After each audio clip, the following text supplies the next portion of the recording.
Tengan ustedes muy buenas noches. Esta es otra entrega especial del Colegio Abierto de Filosofía, un proyecto que desde noviembre del año 2012 intenta generar espacios de reflexión pública, experiencias que hagan posible la discusión en torno a ciertos asuntos que desde nuestra perspectiva pueden ser calificados de valiosos en mayor o menor grado. En esta oportunidad tenemos la necesidad, por diferentes elementos que ustedes advertirán enseguida, de convocarlos para reflexionar sobre fútbol y filosofía. Sin lugar a dudas, este deporte ha originado que muchas personas se manifiesten en torno a su valor también para cuestionar, criticar prácticas relacionadas con dicho fenómeno. Hay igualmente, dentro de esta mirada que se tiene sobre lo que se ha dicho, la posibilidad de toparnos con filósofos. ¿Cómo no evocar lo que en su momento señalaba Albert Camus, de que lo que había aprendido en la moral tenía que ver con lo que enseñaban las canchas de fútbol, entre otras precisiones que se han llevado adelante? Y hoy tendremos la gran experiencia de escuchar distintas reflexiones desde diversas perspectivas. En concreto, 4 personas se ocuparán de subrayar elementos que hagan viable esta consideración filosófica del fútbol. Para ello me acompañarán Carolina Sabaquet Aspun, Einar Rosso, Andrés Canseco, al igual que desde Chile, Cristóbal Bellolio. Vamos a comenzar esta ronda reflexiva que tiene que ver con el fútbol y la filosofía gracias a un destacado representante del deporte, según parece, no sé si del fútbol. Está Einar Rosso, ilustre miembro del Colegio Abierto de Filosofía, quien permite, en este caso, hablar, pero desde una perspectiva crítica, entiendo, merced al gran Juan José Sebrelli. Buenas noches, Einar. Enrique, Carolina, Andrés y nuestro amigo que nos acompaña desde Chile, ¿cómo están? Y a todos también los que nos están viendo desde la página del Colegio Abierto de Filosofía.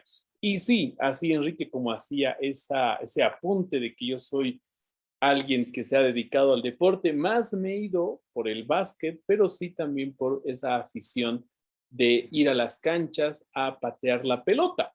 Creo, creo que también hay ese posible acercamiento desde la existencia en donde uno puede hacer algunas reflexiones.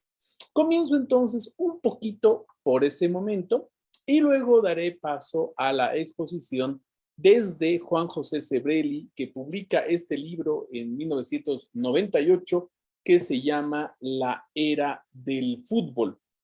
Me parece importante rescatar a este pensador argentino por muchas razones. Una de ellas es que es el que se ha dedicado, parece con más ahínco, a desentrañar los secretos que hay dentro de este deporte y sobre todo desde la parte que tendría que ver con la ideología y la política. Pero como decía, voy a comentar un poquito sobre mi experiencia personal para hacer unas reflexiones acerca del fútbol. Cuando yo comencé a jugar, por ejemplo, a eso de los 12 años, siempre uno comienza bastante temprano a jugar el fútbol, siempre había la disputa por parte de mis papás, a qué equipo de fútbol debería pertenecer. Si debería pertenecer al equipo, acá, por ejemplo, se conoce con el Club Bolívar o el de Die Stronger. Esto, claro, obviamente hacía que me gane cierto interés por este deporte. Ya cuando yo estoy en el colegio, empiezo a jugar. Ahí no puedo decir que he sido un destacado deportista, más bien todo lo contrario, al punto incluso de que no me pasaban la pelota mis compañeros. Esta actitud entonces a mí me hizo reflexionar de el por qué no había ese compartimiento de la pelota entre todos. lo cual me hizo inclinarme por otro deporte, el cual sería el básquetbol. Estos dos deportes a mí me hicieron reflexionar de cierta manera para analizar, comprender y sobre todo dilucidar que de cierta manera el fútbol es un poquito más intolerante que el básquet.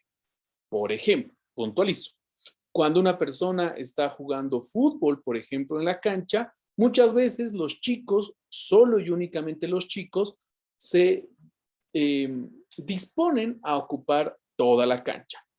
Obviamente, por la cantidad de personas, hacen eso. En el caso de Bolivia, por ejemplo, si vemos en una cuestión proporcional, hay más gente, más personas que juegan el fútbol que básquet. Por tanto, hay más canchas en ese sentido destinadas que a la otra. Por otro lado, también me fijé que muchas de las personas que se dedicaban al fútbol eran varones y no daban el paso a que, por ejemplo, jueguen chicas, lo cual siempre me pareció un poco extraño. En el caso del básquet, sin embargo, es algo diferente. Uno puede utilizar la mitad de la cancha y puede jugar con, digamos, diferentes sexos, es decir, tanto chicas como varones. ¿Por qué menciono todo esto? Porque Juan José Sebrelli también hace, y aquí entro al libro, también hace una descripción, si lo podemos decir, de la psicología social del fútbol. Una de las referencias, por ejemplo, que él toma, Juan José Sebrelli, dentro de la estructura en la cual va a analizar este deporte, es, por un lado, la escuela de Frankfurt y por otro, la escuela de Chicago. Muy bien sabemos que la Escuela de Frankfurt se ha dedicado a analizar, por ejemplo, la psicología de aquellas personas que han sido autoritarias en ese entonces que la escuela estaba produciendo sus libros. Por otro lado, la Escuela de Chicago se dedicó más bien a hacer microsociología, es decir, hablar, por ejemplo, de los grupos de suburbio que habían en Chicago. Todo esto le proporciona a Juan José Sebrelli una lupa para investigar uno de los deportes, y eso creo que nadie lo puede discutir, uno de los deportes más famosos a nivel mundial. Y sería, claro está, el fútbol. El fútbol, entonces Juan José Sebrelli menciona que fue creado por las clases altas de Inglaterra y con una concepción muy simple. Era la construcción del individuo. Obviamente esto se puede discutir de dónde ha sido dónde ha sido creado este deporte. Pero menciono este punto por lo siguiente. Juan José Sebrelli, en un párrafo muy interesante, menciona esto. Él dice que, por ejemplo, en la antigua Grecia lo que se creaban eran los juegos a partir de diferentes personas que hoy en día llamaríamos los Juegos Olímpicos, que estaban dedicados hacia un dios. Pero eso hacía una diferencia. La construcción del héroe, la construcción del deportista, superior a, por ejemplo, la construcción que sería del ciudadano. Eran más laureados estas personas al ser reconocidas por sus grandes aptitudes en diferentes artes frente a otros que no podían llegar a esas capacidades. Después Sebrelli nos menciona los coliseos romanos que fueron construidos en el Imperio Romano, igual con la frase ya típica que lo conocemos y lo usamos, pan y circo, es decir, para distraer al ciudadano sobre las reflexiones profundas. Y acá recalca esto Sebrelli. Por otro lado, Sebrelli nos dice que en el Imperio Bizantino lo que se construyó fueron los hipódromos, y esto igual, con el mismo criterio que era, por ejemplo, para distraer a la población. Por último, Sebrelli menciona que en la Edad Moderna lo que se construye entonces son los estadios. Y los que construyen los estadios, entonces será, él dice, la clase alta, porque tenía los recursos, el privilegio y siempre quería destacarse frente a otros. ¿Cuáles eran estas personas de las cuales se querían destacar? O mejor dicho, alejar. Y era obviamente de él las personas que no tenían las posibilidades de entrar a un club donde se haga el fútbol. Esto Sebrelli lo dimensiona un poco más y menciona que las clases altas hoy en la actualidad que ya no pueden diferenciarse dentro del estadio, lo que hacen, por ejemplo, es clubs de tenis, clubs hípicos y otro tipos de clubs, donde ahí se diferencian entre unas clases y las otras. Dicho esto, entonces Sebrelli dice que cuando el fútbol empieza a irradiarse en las capas bajas de la sociedad, era con un solo criterio. Ese criterio es el de distraerlos de la reflexión política e ideológica de su entonces. La mayoría de los sindicatos y de las fábricas que se construyeron, por ejemplo, en Buenos Aires, se destinaban a fomentar a los empleados a jugar el fútbol. Por otro lado, Sebrelli menciona que también en las clases bajas, por ejemplo, del lumpen, lo que pasaba era que se fomentaba a aquellas personas a formar equipos de fútbol o la hinchada. Otro punto aparte al cual voy a mencionar más adelante. Sebrelli dice que el lumpen que jugaba al fútbol solamente tenía dos caminos. Uno, saltar, por ejemplo, a lo que sería la esfera política, siendo grandes líderes que convocaban a los partidos, o por el otro, crear cuadrillas para políticas o para militares en donde ayuden al partido político a tener más votos, es decir, en la campaña sucia, sin embargo.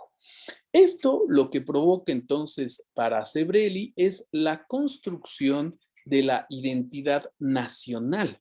La mayoría de los partidos de fútbol que se van generando en ese entonces y la manipulación mediática por parte de los partidos políticos y además de todo lo que se va congregando en relación al fútbol, será para construir al individuo, obviamente en el colectivo y desaparecer al yo individual y así formar lo que sería la nación.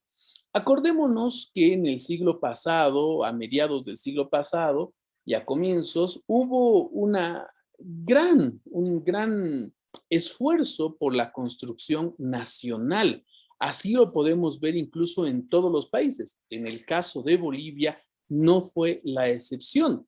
El 52, por ejemplo, hizo toda una incursión por crear la nación como tal, la identidad nacional.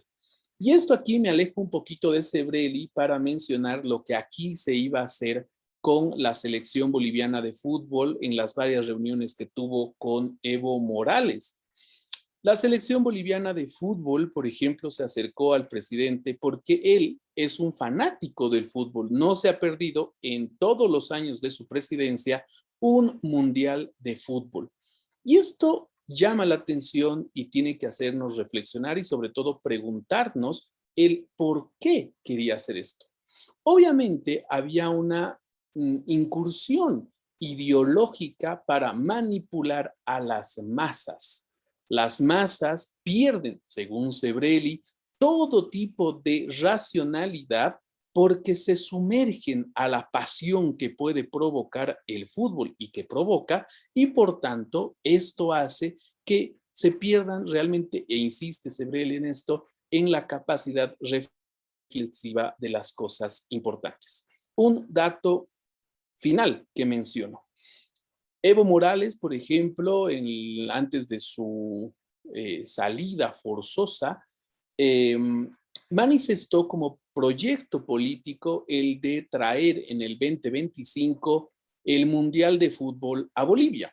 Esto vuelve a llamarnos obviamente la atención por el hecho simple de que en el 2025 se ganaba las elecciones pasadas Evo Morales obviamente iba otra vuelta a postularse. El fútbol, por tanto, ayuda a cohesionar hacia un único fin, y es, por ejemplo, el de manipular a las personas. Obviamente acá estoy siguiendo los pasos de Sebrelli. Yo tengo una opinión un poquito menos dura de lo que dice Sebrelli, pero yo solamente estoy acá reproduciendo lo que dice el maestro.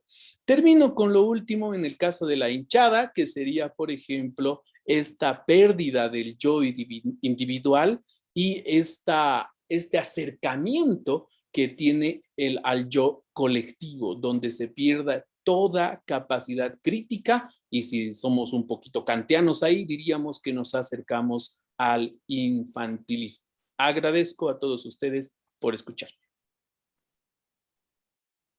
Muchas gracias, Einar Rosso. Era la primera mirada crítica a partir fundamentalmente de Juan José Sebrelli, aunque por supuesto, como habrán notado, recurriendo a otros autores. Está claro que hubo filósofos que no han coincidido con ese lineamiento de Sebrelli. Estoy recordando que Martin Heidegger, cuestionado por sus lazos con el nazismo, era gran admirador de Franz Beckenbauer y por supuesto amaba el fútbol. De eso sí no se arrepintió, no de participar en la década del 30 en la Universidad de Freiburg, contribuyendo a la calamidad del nazismo. Ya habrá tiempo seguramente para también destacar algunos elementos de este lazo entre política y fútbol. Lo que sigue es la oportunidad de reflexionar sobre el valor del fútbol a partir de ciertas obras. En esta ocasión vamos a hacer la palabra a Carolina Saraquet Asbun, quien es abogada, que se ha especializado en derecho deportivo y además nos acompaña desde Suiza, que no es menor por la diferencia del horario. Ante todo, gracias por esa enorme gentileza, Carolina. Gracias a ti por la invitación, Enrique. Buenas noches a ti, a mis contertulios y buenas noches también a todas las personas que nos acompañan vía streaming. Bueno, quiero comenzar esta provocación compartiendo con ustedes un dato interesante.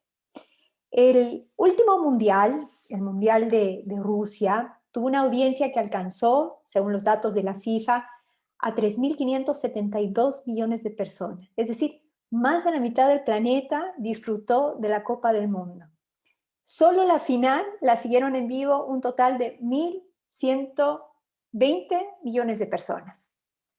Por tanto, pareciera ser que en la actual cultura popular nada fascina tanto como el fútbol. Y sin embargo, su tratamiento académico e intelectual, no solamente del fútbol, del deporte en general, es relativamente pobre, cuando no despectivo, y se centra por lo general en aspectos históricos, anecdóticos, biográficos y bueno, ahora económicos, con lo que es el negocio del fútbol. La pregunta es la siguiente: ¿de dónde viene esta fascinación con el fútbol? O, si me permiten ampliar la pregunta todavía más, ¿por qué el observar deporte captura de manera tan irresistible la atención y la imaginación de tantas personas? Mi intención es abordar estas dos preguntas, o estas preguntas, a partir de dos obras. La primera de ellas es The Joy of Sports, de Michael Novak, un filósofo estadounidense, y la segunda es un ensayo denominado Elogio de la Belleza Atlética, del filólogo y sociólogo alemán Hans Ulrich Gumbrech. Partamos primero con The Joy of Sports. Dos consideraciones previas. Uno, el hecho de no compartir el pensamiento político de Michael Novak no debiera ser un obstáculo para explorar esta obra. Es una obra que ha sido bien recibida tanto por sus defensores como por sus detractores, en cuanto captura la esencia del deporte en la cultura americana. Y una segunda idea que hay que tener presente es que si bien este libro está referido a los deportes en Estados Unidos, que se organizan y funcionan de una manera muy distinta a la nuestra, que está más bien inspirado en el modelo europeo, aún así nos entrega elementos interesantes que nos permiten hacer un análisis por analogía, en este caso al fútbol. Y bien, yo me quiero concentrar en las dos primeras partes de este libro. La tercera hace más bien una una reflexión y una crítica a temas puntuales del deporte americano, como son el deporte colegial o la propiedad en base a las franquicias, la propiedad de las grandes ligas en base a la franquicia. Que no vienen al caso, ¿no? Entonces, en la primera y en la segunda parte, Michael Novak introduce dos pilares conceptuales que, a partir de los cuales desarrolla su análisis. Primero nos dice, el deporte es una religión, pero es una religión secular, no es una religión como el cristianismo o el judaísmo. Es una religión en el sentido que establece instituciones organizadas, hay un conjunto de reglas y regulaciones, hay liturgias, hay una dramatización que refleja de alguna u otra forma un sistema valórico. Y a partir de ahí, él analiza desde el punto de vista histórico el origen y el desarrollo de los deportes estadounidenses, como son el béisbol, el fútbol americano y el básquetbol.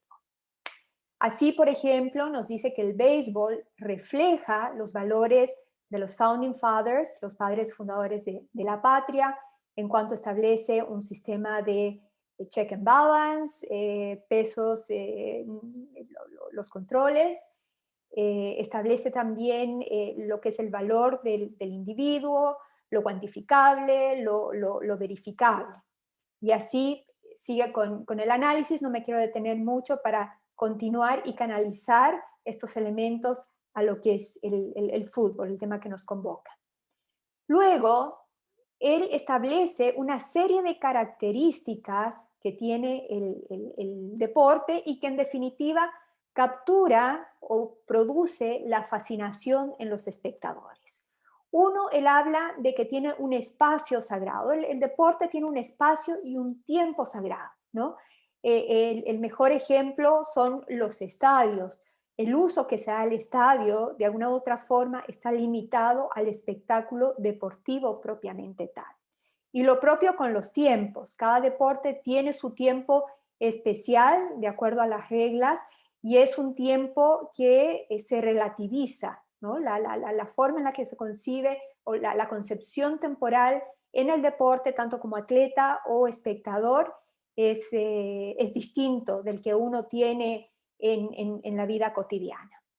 Luego nos dice, existe un lazo de hermandad entre el atleta y los espectadores, ¿no? Los atletas no solamente viven para sí, sino que de alguna u otra forma dejan su existencia a disposición del espectador.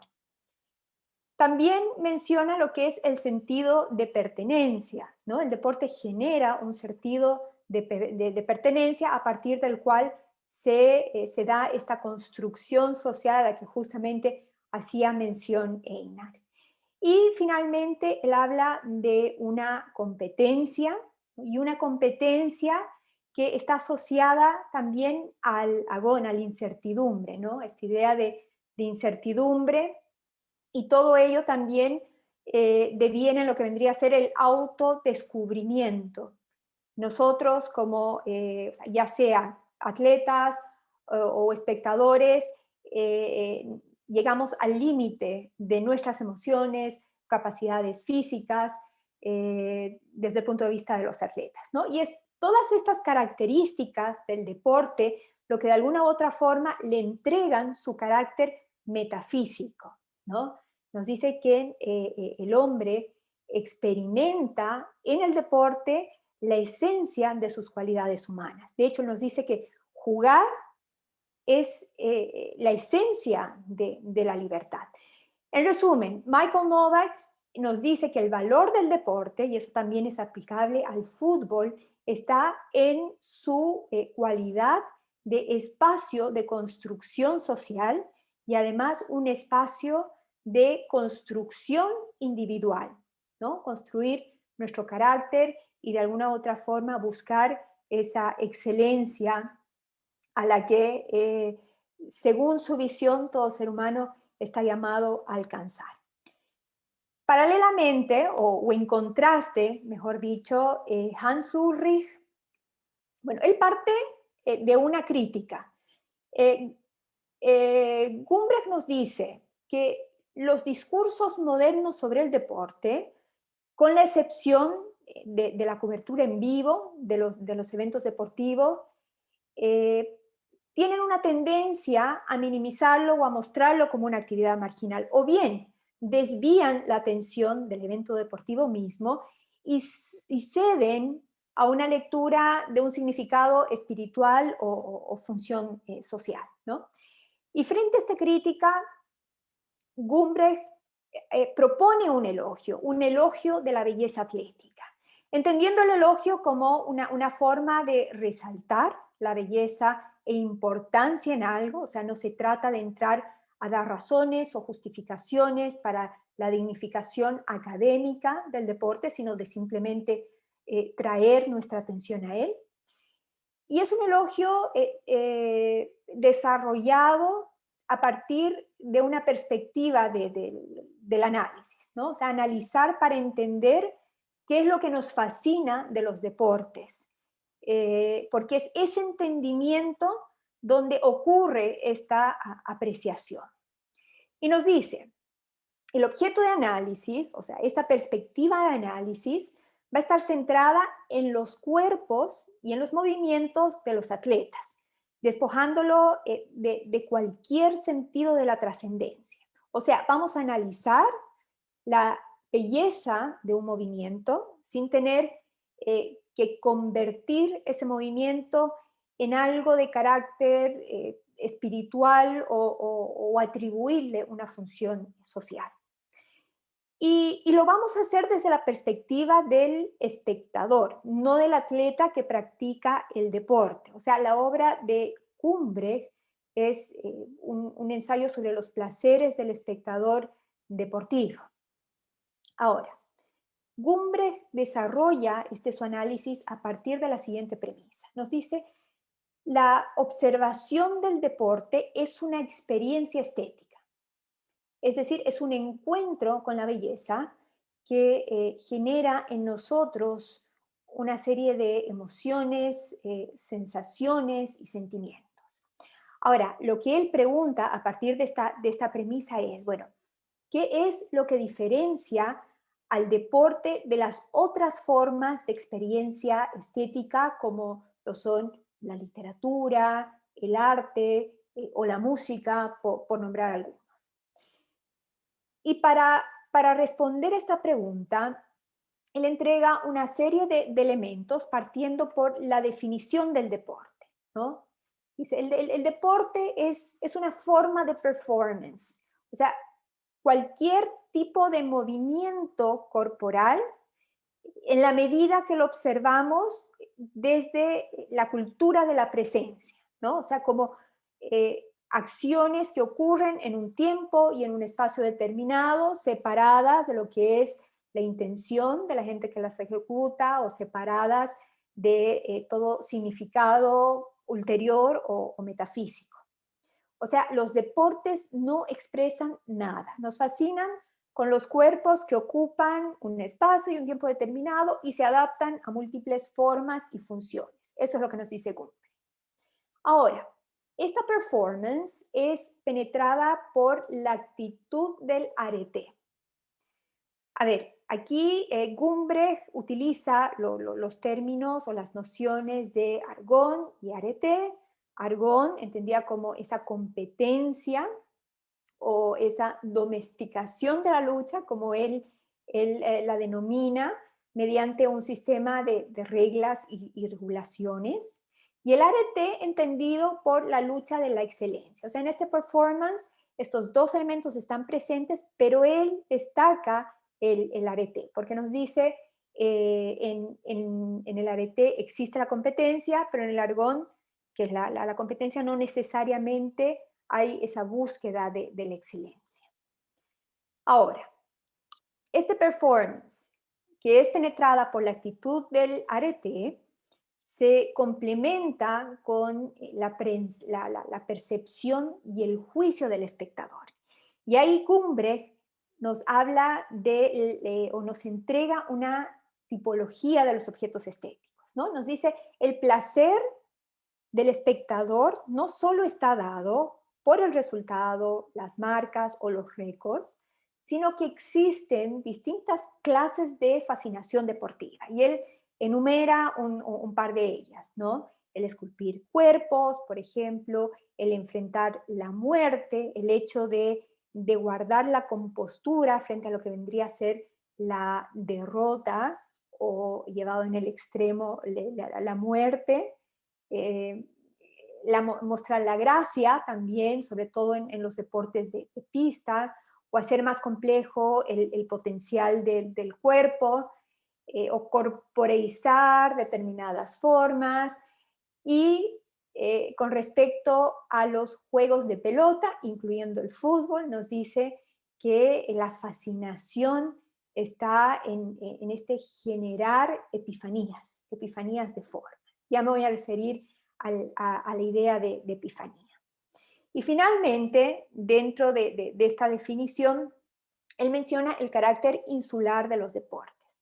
Nos dice que los deportes son un mundo en sí mismo, separado de los intereses, los objetivos que componen nuestro día a día. Es un mundo en paralelo, por así decirlo. Ahora, luego de darnos esta definición, él hace una referencia a la perspectiva histórica del deporte, ¿no? Y lo hace para romper el mito de la continuidad del deporte. De hecho, o sea, nos dice, el deporte moderno no viene de los Juegos Olímpicos de la antigua civilización Grecia, sino que es una herencia victoriana que se origina, como bien mencionaba Einar, en el caso del fútbol, de las universidades inglesas en el contexto de la revolución industrial. Ahora, con ello, al romper este mito, al establecer la idea de la discontinuidad en el deporte, lo que Gumbrecht trata de decir es que el contenido de cada uno de los elementos que nosotros analizamos a propósito de la definición del deporte están determinados por el contexto histórico específico, ¿no? Que esto va cambiando y variando en el tiempo. Y para ya ir cerrando, todos estos elementos que acabo de mencionar confluyen para Gumbrecht y es lo que produce la fascinación con el deporte y esto lo aplicamos al fútbol, confluyen en una epifanía. Gumbrecht describe este estado epifánico a partir del testimonio de un nadador olímpico estadounidense, Pablo Morales, que describe esa sensación como el estar perdido en la intensidad de la concentración, ¿no? Ahora, el estar perdido justamente lo relaciona a este carácter desinteresado del juicio estético, el estar desconectado de todos los fines o metas de la vida cotidiana, ¿no? Y cuando habla de la intensidad, lo hace como o sea, una intensidad en cuanto a un estado de concentración, un estado en el que llevamos nuestras capacidades físicas y emocionales al máximo. Y todo eso, y aquí viene el fondo del asunto, lo que es la línea de análisis de Gumbrecht, es un estado, en definitiva, de apertura al mundo material circundante, ¿no? Esta apertura o este sentimiento de paz con la incertidumbre, con la idea de que no puedo controlar ni manipular el mundo a mi alrededor, y sin embargo estoy en paz con ese sentimiento. Bueno, espero haber provocado su reflexión en torno al fútbol y espero que esta reflexión pueda finalmente materializarse en una contribución para la próxima edición de la revista del Colegio Abierto de Filosofía. Gracias. Muchas gracias, Carolina. A propósito de lo que acabas de señalar, nuestra nueva entrega de la revista Percontari, que ha tenido una razonable pausa por la todavía inmarchitable pandemia, regresará y en este caso nos dedicaremos a reflexionar sobre fútbol y filosofía, iniciando una nueva época y esperemos que las colaboraciones al respecto sean tan múltiples cuanto provechosas. Así que una vez que concluyamos esta experiencia, la vigente, esta suerte de conversatorio, vamos a hacer mayores precisiones para invitar a quienes deseen sumarse al nuevo número de la revista Percontari del Colegio Abierto de Filosofía. Tras haber escuchado a Carolina, pasamos a Andrés Canseco, quien se ocupará de reflexionar sobre fútbol, ídolos y el fracaso, una combinación que seguramente invitará a pensar a toda la gente que ya está dejando sus comentarios y preguntas en nuestra página del Colegio Abierto de Filosofía. Andrés. ¿Qué tal, Enrique? Muchas gracias. Un saludo para todos los compañeros que están hoy en esta conversación y, por supuesto, para todas las personas que nos están siguiendo a través de Facebook y, bueno, y las demás plataformas donde iremos subiendo el video de la charla. Bien, yo me había quedado pensando en este asunto del fútbol de varias maneras, siguiendo un poco la línea de lo que decía Einar, la línea un poquito vivencial que uno siempre tiene de pequeño y que, bueno, en mi caso se extendió unos cuantos años más, luego habría de cambiar el fútbol por el voleibol, pero también por lo que hace uno como espectador, como lo que hace uno como seguidor de lo que es tanto el fútbol como, lo decía hace rato, como un espectáculo global, un evento casi ecuménico, pero también desde lo individual, lo que pasa en la cancha de la esquina, lo que pasa en los dos niños que sin necesidad de un arco ponen piedras o mochilas y juegan. Entonces, todo este asunto es muy largo, muy grande, muy amplio para poder encuadernarlo en una sola parte. Así que me he quedado con esta idea de los ídolos y un poquito de lo de la identidad y el fracaso. Partiendo con el tema de los ídolos, lo mencionaba también Einar, porque hacía referencia a Sebrelli, más allá de su libro especializado de fútbol, tiene otro libro sobre los mitos, y ahí desarrolla mucho esta idea, y uno de los mitos que está comprendido en el libro es Maradona, y creo que, bueno, responde muy bien a esa lógica del mito y del camino que hay. Ahora, lo interesante en el tema del fútbol es que el ídolo también tiene dimensiones, y las dimensiones están de acuerdo al folclore. Por ejemplo, en el caso de Maradona, Pelé, qué sé yo, en estos tiempos Cristiano Ronaldo, Lionel Messi y demás, fenómenos de talla mundial, pero también como el fútbol es una salpicadura de momentos épicos, a veces por supuesto de victorias, y luego hablaré de las derrotas y los fracasos. Entonces, hay también esta idea de los ídolos de otras dimensiones. Por ejemplo, cada equipo, por ejemplo, cuenta con un ídolo que dentro del espectro global no es de repente el más grande, el más conocido, pero que para el grupo y para la identidad de ese club o de ese barrio o de ese hasta pueblo, bueno, tiene un gran peso y es hasta alguien que rompe la figura del olvido. Esto es algo que trabaja muy bien en sus relatos. A mí me gusta cómo escribe sus relatos de fútbol Sacheri, y esto lo muestra muy bien en ese asunto.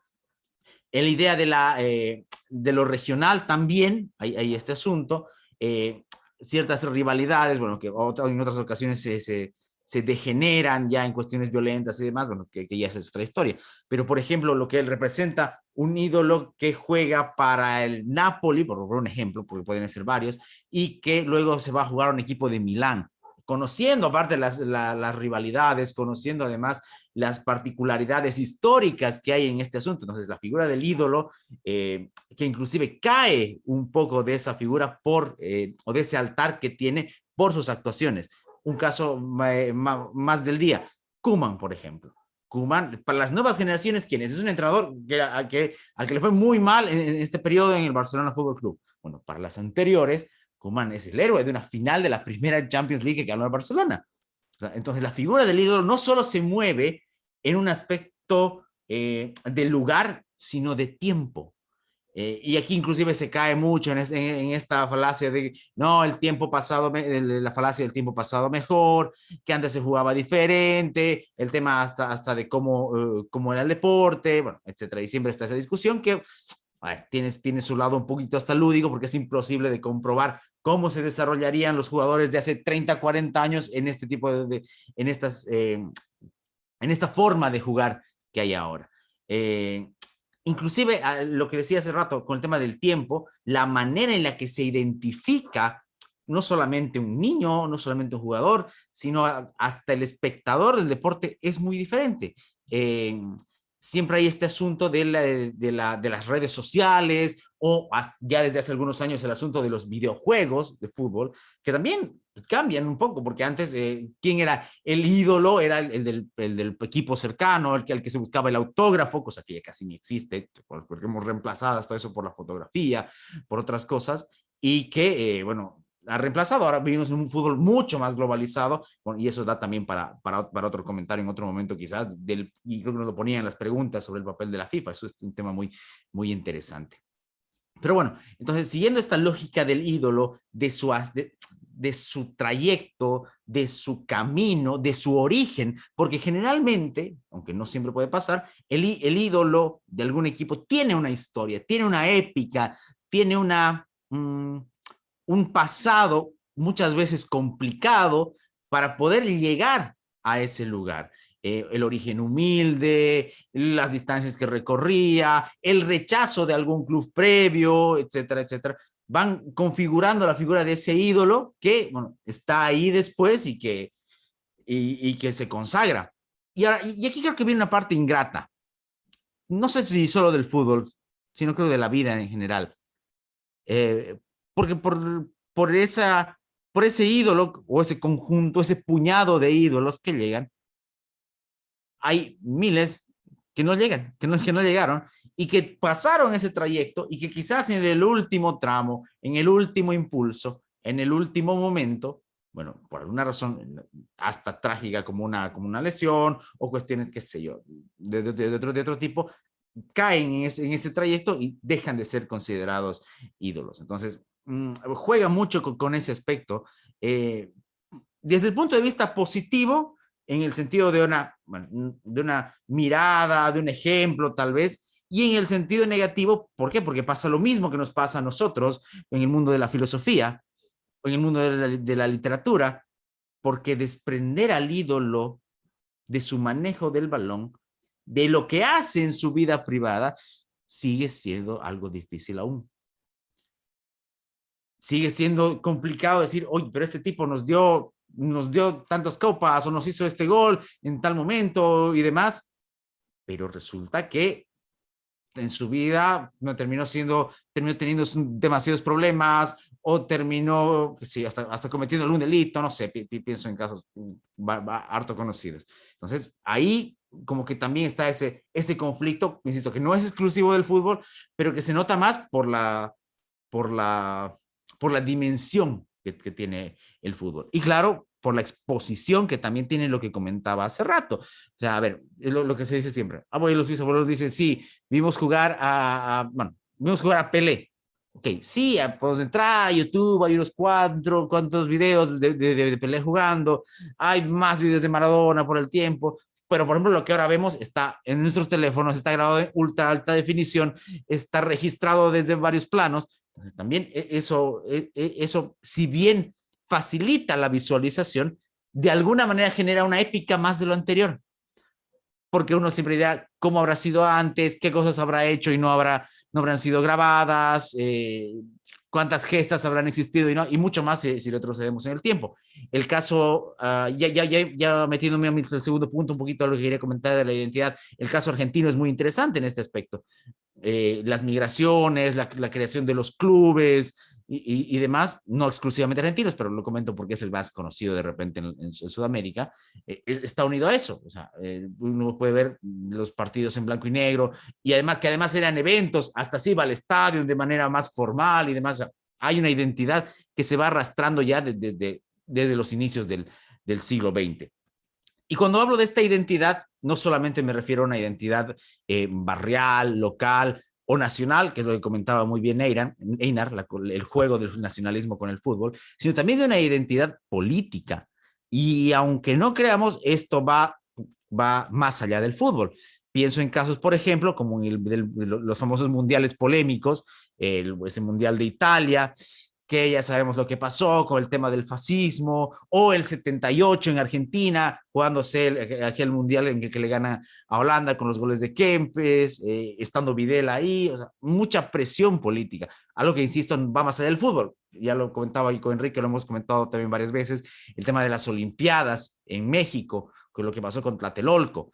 Entonces, hay una especie de ribete, al ser tan masivo, al ser tan pomposo, el evento como tal, bueno, el político también quiere su tajada, su parte de eso, y juegue con la identidad, pues, porque a diferencia de lo que pasa con los clubes, las elecciones sí tienen un componente nacional.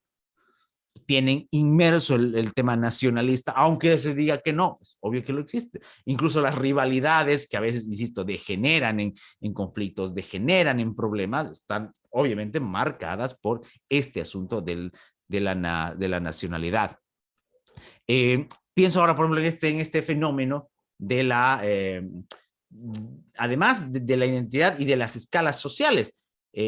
Ciertos equipos provienen o se han consolidado, mejor dicho, en grupos económicos más fuertes o en zonas de mayor poder adquisitivo que otros. Entonces se juega con eso. Alguien a quien particularmente, con quien no comparto, lo manifestaba alguna vez y me parece que lo hace de una manera muy manipuladora, es Ángel Capa, aquel técnico de ese Huracán subcampeón que es recordado porque él habla, por ejemplo, de que el fútbol habría sido considerado, habría sido creado por las masas y por las clases populares y que se lo habrían apropiado las élites y bla, bla, bla. Yo particularmente no comparto con aquello, pero es, por ejemplo, una visión que existe de esta idea. Y en el fútbol de élite, en el fútbol europeo, estamos, yo creo, asistiendo a una controversia mucho de lo que pasa con las famosas compras que hay de los grandes clubes. Porque a veces, si bien este es un fenómeno es un fenómeno económico, deportivo, también tiene un trasfondo, pues, porque hay países en los que, por ejemplo, esto no puede pasar. En España, por ejemplo, son sociedades muy diferentes a lo que pasa en Inglaterra, y lo comentaba también Carolina, que es otro modelo como pasa en Estados Unidos, que si bien no son franquicias, sí son clubes que se pueden comprar, y ahí pueden ver a jeques árabes comprando el Newcastle en un día, o comprando a otros equipos, como en su momento el Manchester City, o puede ver a Roman Abramovich comprando al Chelsea hace más de 15 años. Entonces, y que cambian esa faceta, que cambian la forma en la que el hincha, sobre todo el antiguo, el seguidor antiguo, concebía a su club, aquello de lo que pertenecía, a su zona de la ciudad, por algo que es un fenómeno completamente global. El ejemplo que pongo es el Manchester City. El Manchester City es conocido, aunque no es el equipo favorito de las grandes cantidades de personas en el mundo, pero sí es conocido en todo el mundo, cosa que hace 10, 15 años no lo era. Entonces, hay esa transformación que resulta beneficiosa a nivel económico, deportivo, hasta por ahí sí, pero que ha significado un cambio para el manejo de esas cosas. Y es lo que no pasa, por ejemplo, acá. Acá los clubes no pueden ser comprados. Igual siempre hay alguna manera, las famosas gerencias, las famosas administradoras y demás, hay. Pero en su esencia significan una transformación que de repente hoy no estamos notando, porque estamos viviéndolas y estamos viéndolas como parte del espectáculo, pero que sí es una transformación de lo que es la identidad del equipo. Y no me refiero a identidad de juego, porque no vamos a hablar de juego ahora, aunque también incide, pero sí de la identidad de las personas que siguen y que valga la redundancia, se identifican con este equipo. Un fenómeno que ya deja de ser local, incluso nacional, para ser completamente global. Y cierro este asunto de la identidad, bueno, me falta todavía lo del fracaso, con el tema de cómo esto, por ejemplo, genera ¿cómo es que me dijo alguna vez un amigo? Una especie de apoyo prestado, algo así me dijo. Por ejemplo, él muy de su barrio, muy de su ciudad, decía que no se podía ver con fanatismo, por ejemplo, un partido del Chelsea, porque él no podía entrar con el Chelsea, no podía ponerse una pared del Chelsea, porque él vivía en otro país, no podía sentir lo que pasaba con la con el partido que estaba jugando el Chelsea. Y bueno, tiene otra connotación más antigua y no es una persona que supere los 50 años, pero tenía esa visión, cosa que para nosotros ahora es completamente normal, normal entre comillas, sentir, por ejemplo, la frustración cuando el Real Madrid pierde, o recordar el gol de Sergio Ramos en el minuto 93 al Atlético de Madrid en el 2014, en la final de la Champions, o sea, cosas que se gritan como si fuesen más cercanas. Y es que aquí hay dos cosas. Primero, que ese mundo se ha acercado gracias a la comunicación. Y segundo, que nos plantea una pregunta muy interesante. Decimos que eso no es cercano. Los críticos dicen que eso está lejano, no tiene nada que ver. ¿Y qué tan cercano es el equipo del local, del que uno no es socio? ¿Es igual de cercano? Cuando decimos ganamos, ¿es de verdad tan diferente de decir ganamos como Real Madrid o ganamos como, pues, Oriente Petrolero, Blooming? No sé. También vale como reflexión de decir, porque es fácil, simple decir, eso está lejos y está cerca, sí, pero ¿qué tan cerca está esto otro de verdad? Solo porque voy a veces al estadio, tal vez, y eso que hay gente que ni va, digamos, pero bueno, entonces hay este tema de la identidad. Sigo con el tema del fracaso rapidito para terminar. Hace rato mencionaba el tema de los ídolos, y como yo que un poquito lo adelanté, para muchas personas se toma con una especie de no de sorna, pero sí como de algo anecdótico, el hecho de haber iniciado una carrera medianamente seria en el mundo del deporte, sobre todo en el fútbol, y no haber llegado, ¿no? Y ahí es donde se abre, ¿no? El asunto de, por ejemplo, haber llegado a una segunda, tercera, o haberse quedado en las juveniles y no haber llegado más allá. Bueno, para algunas personas se considera un fracaso, pero para otras es más bien algo anecdótico en su momento porque ya la vida los obligó a buscar otras maneras, a vivir de otra manera, a cubrir las necesidades de otro modo. Entonces, es para mí la primera diferenciación, porque además es un camino que es muy, muy marcado, pues porque se va por generaciones. Allá partimos, parten 50 chicos de 12, 13 años. Y a medida que van pasando los años, van bajando, cayendo, o no llegando a divisiones profesionales o quedándose en la competición amateur. Y bueno, entonces ahí hay como una especie de camino bifurcado que algunos le llamarán fracaso, yo no le llamaría así, pero para algunos hay. Ya en el punto de vista institucional, lo mismo. O sea, todo grupo que se crea además de querer divertirse, o equipo que se crea además de querer divertirse, en determinado momento de una competición, ¿qué es lo que quiere? Quiere ganar. Quiere, ya, vamos desde esta vista, quiere por lo menos no terminar de la mitad de tabla para abajo o descender o ganarse, en el contexto ahora latinoamericano, un pase a una Copa Internacional. Ya, ese es el objetivo para algunos equipos. A otros no les basta. Entonces necesitan, no solamente y aquí entra el punto, no solamente por el mérito deportivo, sino hasta por la cuestión económica. No les basta con no descender, no les basta con media tabla, no les basta con clasificar a la UEFA Europa League, no, nada. Hay equipos que para mantenerse necesitan jugar copas internacionales. Entonces se considera un fracaso que no llega institucionalmente. Ahora, y hay una palabra muy, muy prestada, digo yo, compartida entre el desarrollo político y el desarrollo del fútbol, de las instituciones futbolísticas, futboleras, que es el tema de los procesos. En el manejo del Estado, de la sociedad, dicen, no, es que es un proceso, necesitamos 5, 10, 15 años. Ya saben por dónde, algunos se quieren quedar más de 15. Y en el otro lado tenemos los procesos deportivos. Ya, contratar a un técnico o qué sé yo, o tener una dirigencia que dure, qué sé yo, 3, 4 campeonatos. Eso no existe. En Latinoamérica al menos sabemos que no pasa. No pasa por obvias razones, por derrotas, por presiones y demás. Entonces, ambas muestras terminan queriendo manejar durante medianas cantidades de tiempo algo a fin de mejorarlo, entre comillas, pero eso no siempre se da. Y lo mismo pasa con jugadores, con técnicos, como lo decíamos el otro día. No todos pueden vanagloriarse de tener un Ferguson, un Sir Alex Ferguson durante tantos años en un Manchester United. Entonces, no hay eso. Y quienes lo hacen o intentan mantener lo que sé, 4 o 3 años, es porque tampoco en esos 3 o 4 años ha salido todos los campeonatos victoriosos, sino porque ha entendido que hay picos, pero que se pueden, que son manejables. Y que además, y aquí pasó lo siguiente, que evitan las derrotas bochornosas. Porque el fútbol, si está rodeado de épica en su victoria, también está manchado del bochorno en la derrota. Porque no es lo mismo perder contra un rival genérico que perder, por ejemplo, contra un clásico. Veamos lo que pasó en determinado momento con Barcelona-Real Madrid, luego se invirtió un poco, lo que ocurre con los Boca River. O sea, entonces, y esta es una mirada muy interesante porque obliga también a algo que pasa en la sociedad, a competir, pero además mirando al otro. Porque no importará solamente que yo gane, sino que el otro, si no gane menos que yo.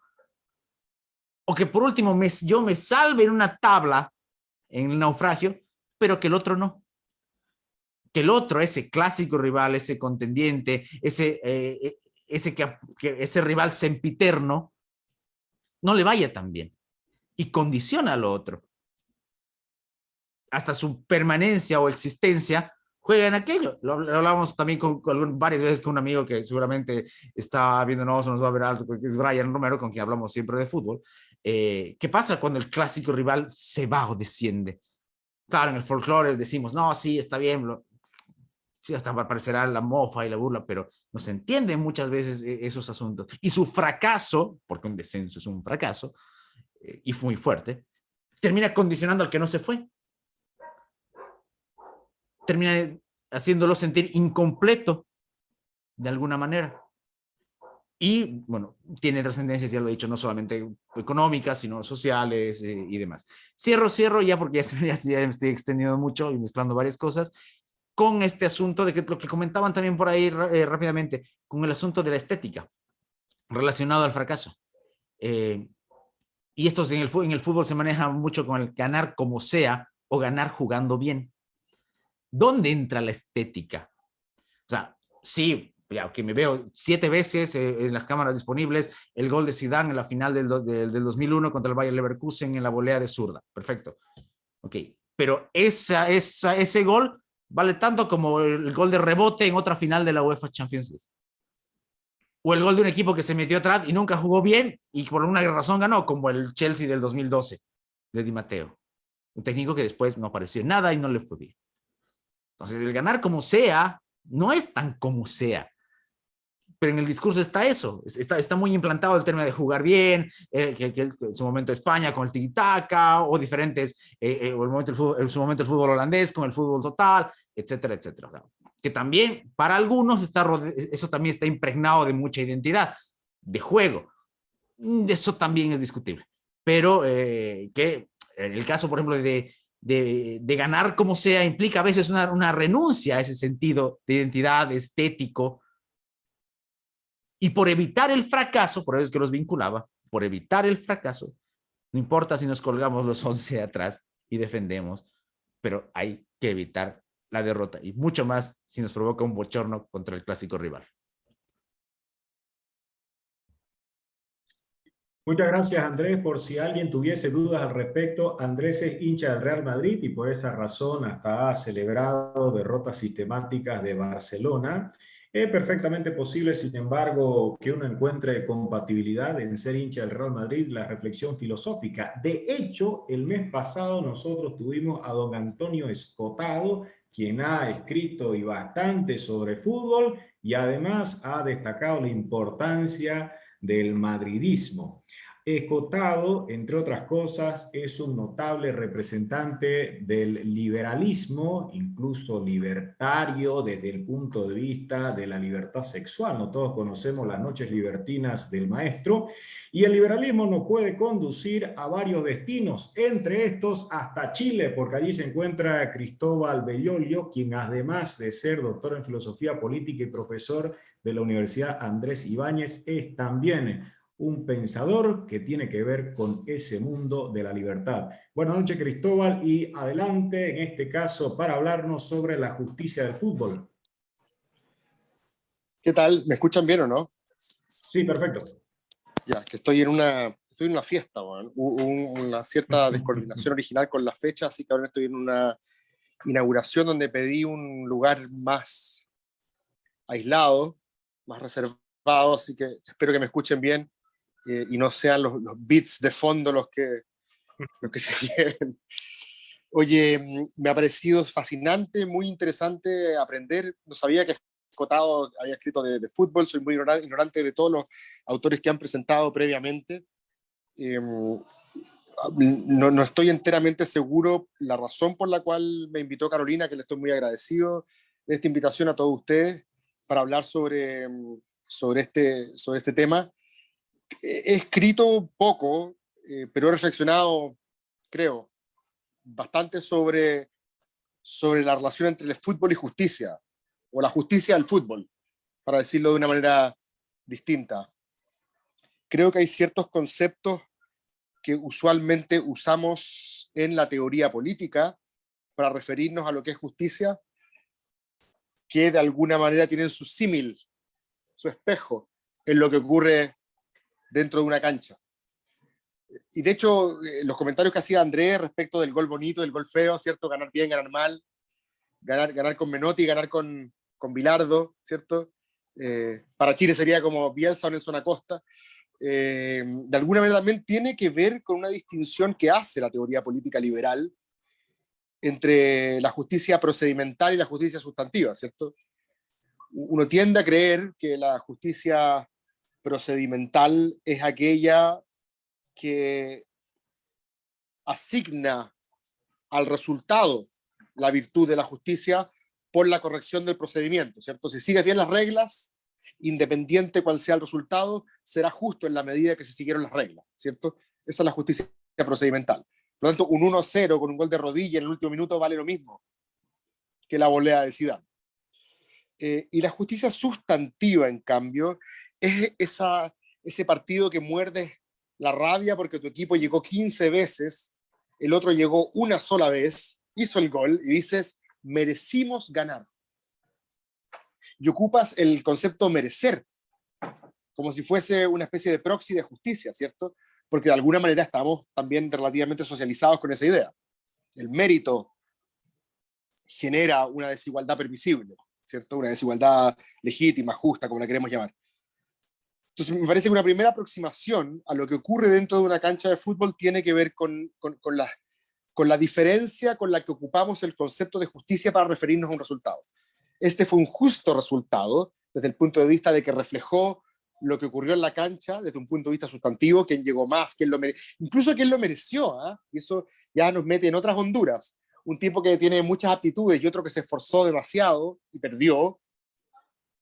A veces los profesores lo sabemos, premiamos a aquellos que se esfuerzan mucho, porque de alguna manera su línea de partida era más precaria que la línea de partida del que tenía todas las condiciones, ¿cierto?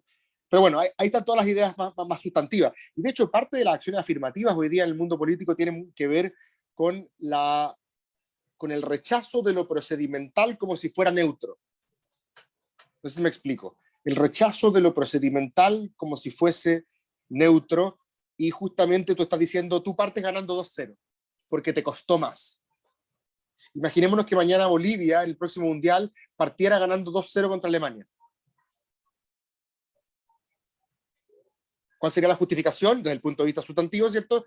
Que las condiciones en las cuales se generó, ¿cómo se llama?, la habilidad de uno y otro, son desiguales y por lo tanto habría que hacer una especie de acción afirmativa. Que yo creo que es lo que está pasando mucho hoy día en Latinoamérica, en el constitucionalismo latinoamericano, en el mundo, de alguna manera la reivindicación de grupos que han sido históricamente desplazados, marginados u oprimidos.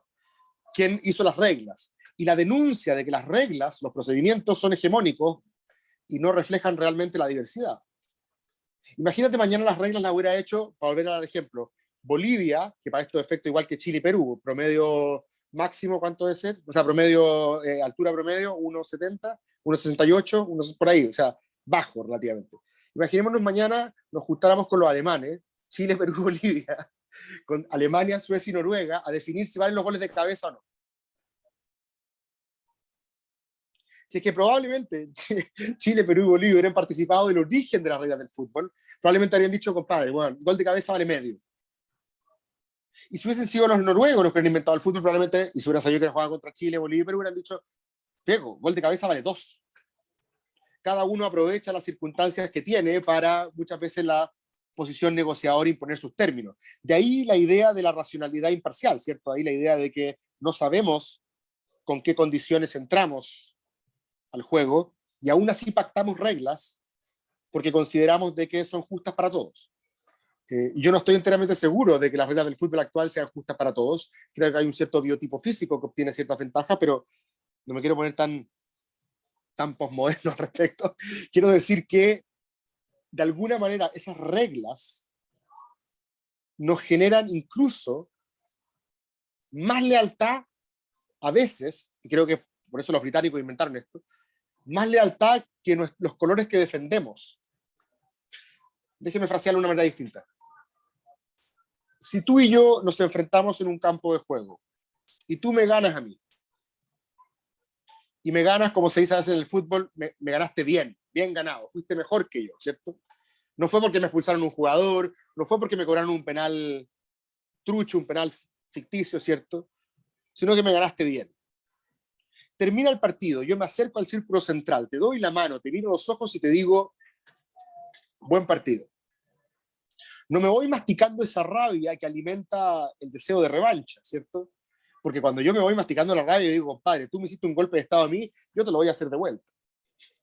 La gracia de la democracia, que tiene esta dimensión del respeto a lo procedimental, es que aunque el que gane tú lo detestes, ganó en buena lid, ganó de acuerdo a las reglas. Y me parece, y aquí hago el símil con el caso chileno, de que hoy día, por ejemplo, el proceso constituyente en el cual nos estamos embarcando nosotros depende mucho de esta capacidad de que al final del partido los actores se junten en el círculo central, se den la mano y con cierta independencia del resultado se digan buen partido. Eso es lo que podríamos llamar legitimidad, ¿cierto? La legitimidad de un resultado es independiente de que yo la acepte o no. Obviamente también, aparte, esta lealtad al torneo, más que a mis equipos, porque obvio, la gracia de la lealtad al torneo es que te permite que a la semana siguiente tú sigas jugando. En la política muchas veces cuando un equipo siempre gana y el otro siempre pierde, el que siempre pierde no tiene muchos incentivos para presentarse el domingo siguiente en la cancha. Por eso es importante de alguna manera que exista alternancia, que en política todos sientan que sus huellas dactilares están en la norma, ¿cierto? Están en el orden político vigente. El fair play sería algo así como las reglas no escritas, ¿cierto?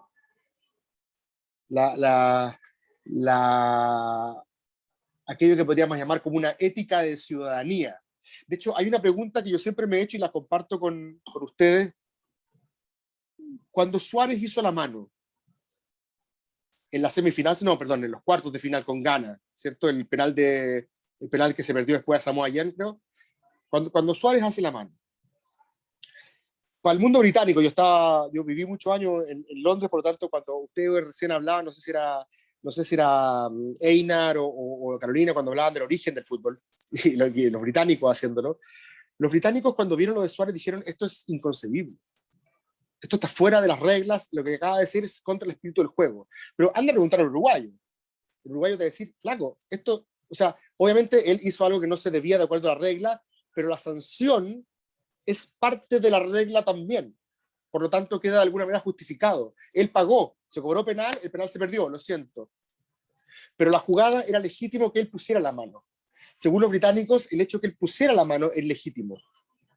Según los uruguayos, poner la mano obvio que era legítimo, porque eso causa penal, se desencadenan las reglas del juego, perfecto. O sea, está dentro de las reglas lo que pasó. Pero en la mentalidad británica, que tampoco hay que creerlo tanto, pero la idea del fair play es que tú tampoco intentas llevar la regla hasta sus últimas consecuencias. Y eso me parece que de alguna manera impregna también el fútbol y la idea de reglas neutrales que son imparciales para ambos equipos, una idea tremendamente liberal. Y aquí yo no he leído lo despotado, pero lo comparto, sin duda. Y de hecho, de alguna manera, todo lo que hablé al principio de acción afirmativa sería antiliberal, ¿cierto? Sería raro que un equipo partiera ganando 2-0 porque tuvo condiciones más difíciles para entrenar.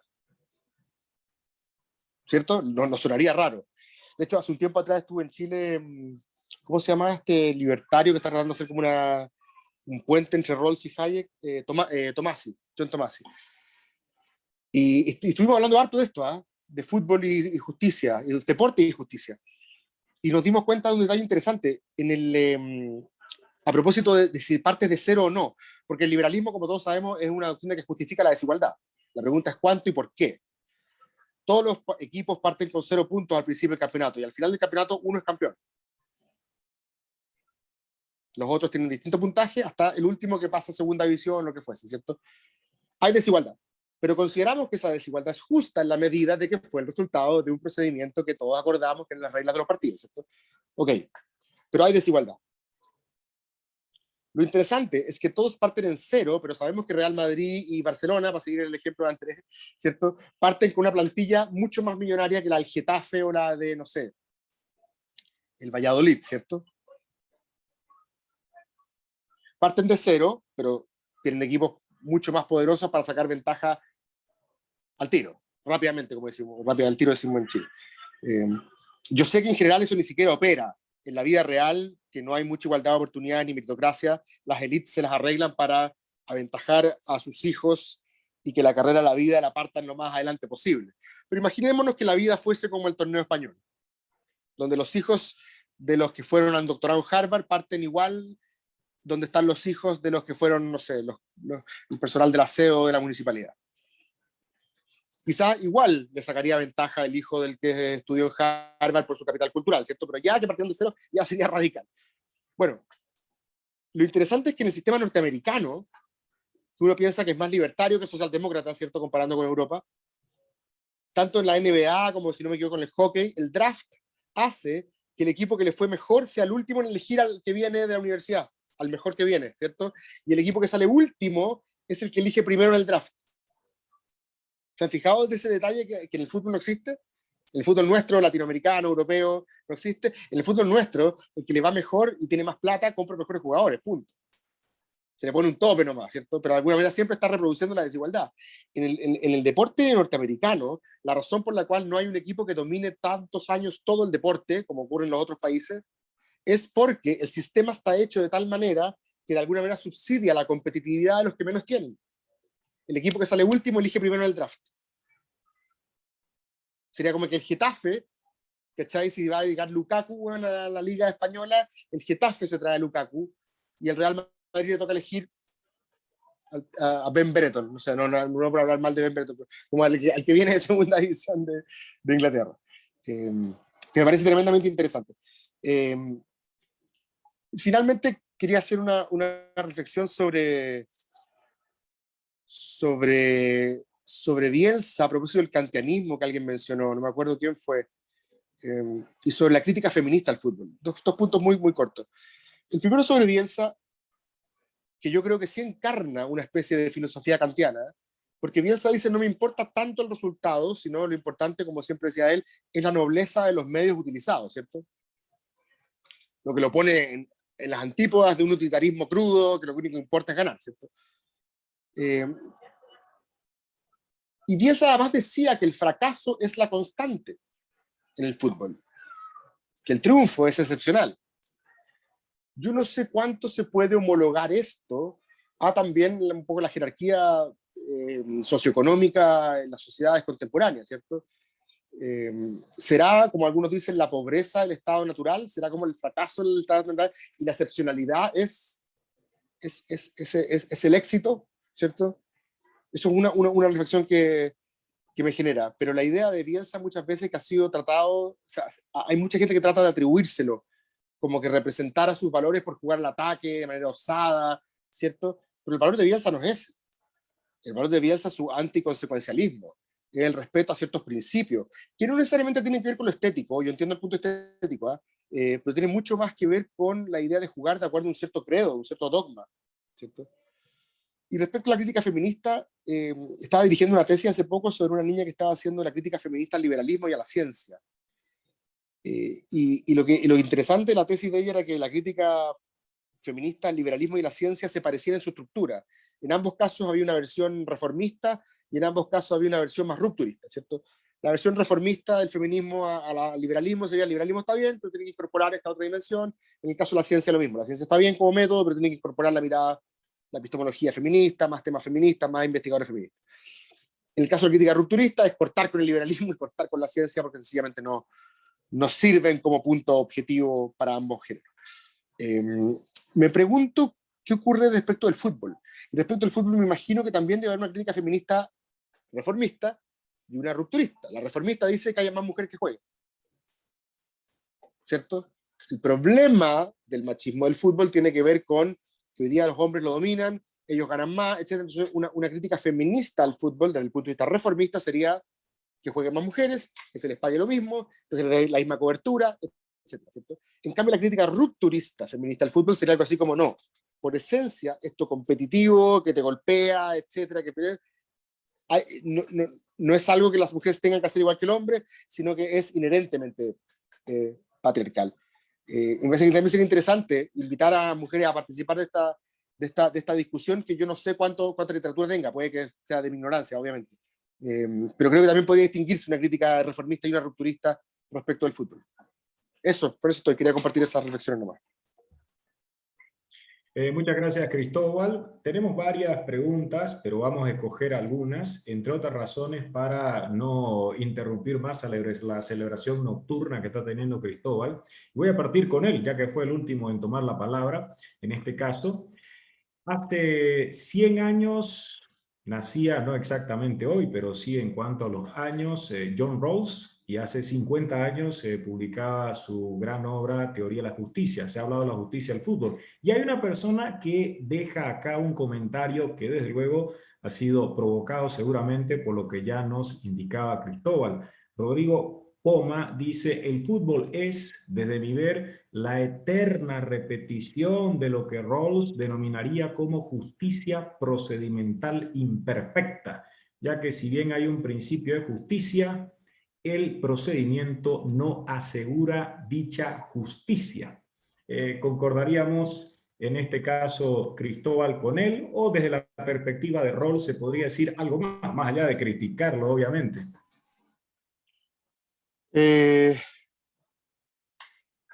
No me acuerdo bien cuál es la diferencia, pero hay una idea de justicia que requiere un estándar independiente al procedimiento para evaluar el resultado. Entonces me explico. De hecho, la crítica que le hacía Nozick a Rawls era que él no era un verdadero contractualista porque no era completamente indiferente a los resultados del contrato. Porque Rawls dice: ok, todas las personas contratan, pero al final tiene que ocurrir esto. O sea, como que sujeta al contrato, sujeta la decisión de las partes a que ocurra finalmente un ajuste en el resultado, que es el principio de la diferencia, ¿cierto? En el fútbol me da la impresión de que no existe un principio independiente del procedimiento para adjudicar la justicia de un resultado. Yo no sé cómo se llamará, qué tipo de justicia procedimental perfecta, imperfecta, no sé, pero en el fútbol o sea, que después tú y yo nos mastiquemos la rabia porque perdimos injustamente desde un punto de vista sustantivo es irrelevante para la tabla de posiciones. Y la tabla de posiciones manda, ¿cierto? Aunque tú y yo perdamos en nuestro partido, o sea, nos roben el partido. Uruguay nos acaba de robar de manera flagrante la eliminatoria a Chile, pero como se dice, a llorar a la FIFA. O sea, ¿qué hay que hacer al respecto? La justicia lo determina lo que ocurrió en los 90 minutos, la pelota cuando cruzó y el árbitro que pitó. Punto. Así que no sé si será imperfecta, ¿eh? Puede que justamente la corrección del procedimiento termine la justicia del resultado y punto. Muchas gracias. Una pregunta final para poder liberarte, porque tiene que ver Gracias. además, me parece, con una carga negativa. ¿El fútbol moderno es una mercancía? Aparentemente acá tiene otra finalidad el interrogante. Es una mercancía, puede serlo, puede serlo, no lo sé. Yo juego la pelota, yo juego fútbol religiosamente. Todos los sábados en la mañana me levanto a jugar por mi querido Colón con Vespucio. Lo fundé cuando tenía 18 años, lo tengo tatuado. Me levanto hasta el día de hoy, a los 42, a jugar por la Super Senior, y me quedo a ver las otras categorías, y me hace inmensamente feliz. Eso es el fútbol para mí. Y eso no es una mercancía. Eso para mí tiene caracteres medio religiosos, como decía al principio, si no me equivoco, Einar.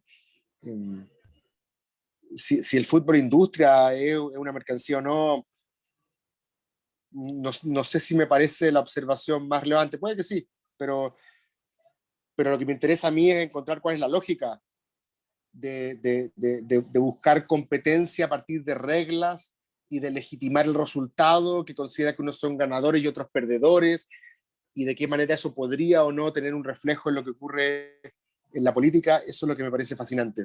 Así que gracias a ustedes por provocar además esta reflexión. Tengo ganas de escribir algo al respecto más adelante, y sin duda todo lo que aprendí hoy día va a ser útil. Gracias, Cristóbal.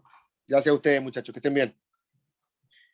Seguimos según este orden, pero ya lo inverso con Andrés. Y en el caso de Andrés hay un comentario que ha dejado Fátima Islas Monroy. El fútbol es muy pasional, también es una forma de distracción de la realidad, aunque también para los hinchas es una parte de la entidad de los aficionados a un equipo. No por ser aficionado al fútbol se puede asegurar que la persona es ignorante, es lo que indica Andrés.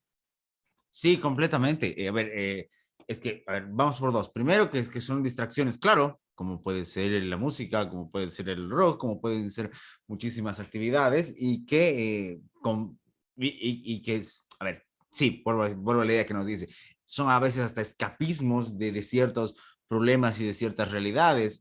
No es por defender, pero por ejemplo, cuántas transformaciones tiene el individuo en su comportamiento asistiendo o no asistiendo, inclusive frente a su televisor, viendo un espectáculo deportivo. En eso sí se diferencia del arte y de los comportamientos que tiene. Es un elemento emocional, es un elemento profundamente contagioso, diría yo, en sus actitudes, en la manera en la que las personas se mueven dentro de esa comunidad futbolística temporal, insisto, ya sea viendo un partido en televisión o estando en la cancha desde aquí a 2 cuadras. O sea, tiene algo, bueno, hemos querido acercarnos durante esta hora y un poquito más a ver qué es lo que tiene para ver por qué se mueve así. Y claro, y no se puede caer, me parece, en esa idea de que no refleja muchas cuestiones de lo que somos. ¿Es un exceso decir que como se vive se juega? Sí, para mí es un exceso, para mí. Pero nos dice muchas cositas de nosotros. Como seguramente también lo hace el arte, como lo hace la literatura, como lo hace la misma filosofía, claramente, pero con otro estilo. El fútbol y el deporte en general nos muestran otras facetas de nosotros mismos, y que ya sea viviéndolas, sintiéndolas en carne propia o observándolas en el otro, podemos aprender y entender muchas cosas de lo que nos ocurre. La segunda pregunta de las varias que han sido planteadas y que en este caso también tiene que ver con Andrés es formulada por Klaus Medina. El ídolo, Andrés, se refiere a algo que explicaba Andrés, es un modelo de identificación necesario en el funcionamiento social. El fútbol y otros campos de la cultura ofrecen estos modelos para la necesaria construcción de una identidad personal, también social, acota, y da los ejemplos de Diego Armando Maradona y Juan Evo Morales Saima. Sí y no. Sí son necesarios en ciertos sentidos me parece que hay inclusive una sana trampa ahí. Y digo, ¿por qué sana trampa? Porque a pesar de que se te colectiviza demasiado, siempre hay algo que distingue al individuo. ejemplos sobran en el fútbol. El Ajax del 70, allá, pero tenía a una estrella. Qué sé yo, el Real Madrid del año, sí, pero tenía a Cristiano Ronaldo. O sea, dentro de lo que es el funcionamiento colectivo, y ahí podemos hacer un paralelismo con la sociedad, se recuerda al equipo, por supuesto, pero siempre están las características del individual, del individuo, y están hasta el mismo desarrollo del deporte. Ok, sí, ganó 1-0 el equipo, sí, pero ¿quién metió el gol? Alguien estuvo en ese lugar y alguien falló en la marca o alguien no cubrió bien. Entonces ahí como que hasta para el más colectivista debería saltarle una alerta y decirle, ojo, porque el individuo está ahí. Claro, y en ese sentido, el ídolo es en ese sentido necesario, pero es negativo, me he dicho, sí, es negativo y puede ser perjudicial cuando este ídolo primero no logra, lo que les decía hace rato, fragmentarse en las distintas facetas de lo que es y de lo que hace, e incluidos, ya que hablamos de Maradona, sus problemas y sus vicios. U otros casos, por ejemplo, que pasan hasta medio desapercibidos. El caso, no digo desapercibidos, pero menos llamativos, ¿no? Un Ronaldinho y sus problemas con la ley. O sea, o jugadores de determinados países que tienen problemas de violencia. O sea, y ahí es donde entra lo negativo, porque inclusive puede aparecer una estructura social, no solo deportiva, sino política cómplice. Es el caso de lo que ha pasado con varios jugadores, por ejemplo, la selección chilena. Bueno, ya no está nuestro amigo de Chile, pero pasó otra vez con el caso de Vidal y demás. Hasta el político que decía, la Copa América está jugando en Chile, no importa que se haya chocado, no importa que se haya saltado las normas de no salir o que haya estado manejando, pero no importa por esta vez. Ahí se vuelve algo negativo. Y eso que estamos hablando no de ídolos tan grandes, aunque sí son jugadores conocidos. Pero imagínense si con eso se comporta así. Imagínense qué dispensantes hubiesen sido, o cuánto se ha dispensado de los grandes ídolos por ese asunto. Y ahí creo que ahí es completamente negativo.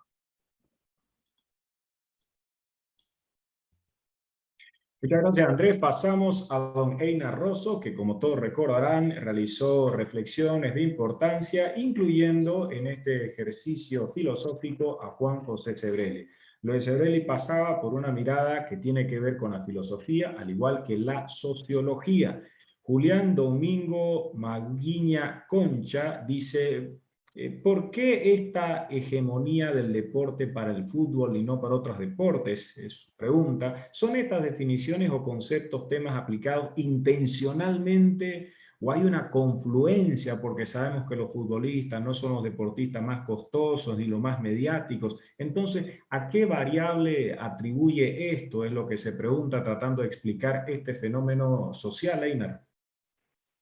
Es interesante la pregunta de Julián, porque en el caso del fútbol, con lo que mencionaba Cristóbal, por ejemplo, del draft, hay un caso en concreto que es de Evan Gant, es un político de Carolina del Sur, ya iba a ser el primer candidato africano para tener ese puesto en Carolina del Sur, y le preguntaron a Michael Jordan qué opinaba de él. Michael Jordan dijo: yo me desentiendo, no me meto en política, yo soy un jugador de básquetbol y punto. Este comentario de Michael Jordan lo que hizo es bajar los votos que podía haber recibido Gant en ese entonces. Lo pueden ver en el documental que está en Netflix, hago propaganda, que se llama El Último Baile. Entonces, esto es interesante porque el propio deportista, lo voy a poner en términos más generales, decidió excluirse totalmente de la política.